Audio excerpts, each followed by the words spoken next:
Assalamualaikum warahmatullahi wabarakatuh. Selamat datang di Siram Siarohmah menjelang maghrib bareng Rohis Dia Taufik. Alhamdulillah, alhamdulillahirabbil alamin. Wabihi nasta'inu ala umuri dunya wadin. Wassalatu wassalamu ala asrafil anbiya'i wal mursalin wa ala alihi wa sahbihi ajma'in amma ba'du.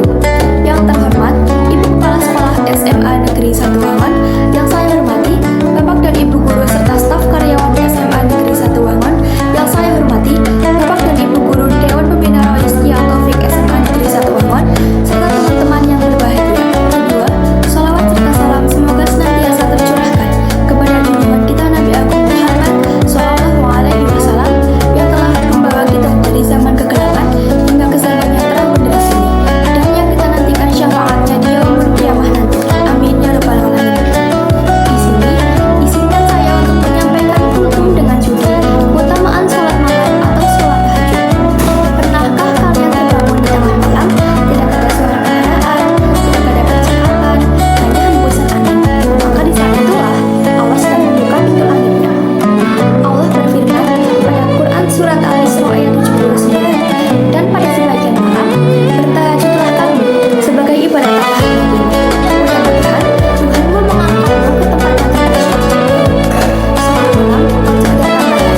Ini adalah undangan khusus dari Allah untuk hamba yang ingin lebih dekat.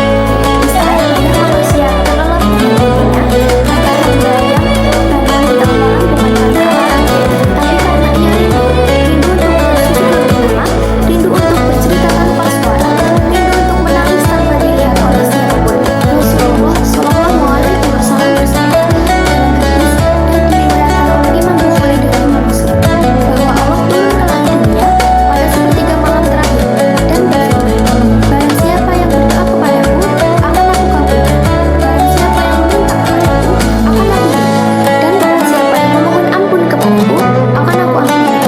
Bayangkan, Allah sendiri yang menawarkan, tapi seringkali kita memilih untuk melanjutkan hidup.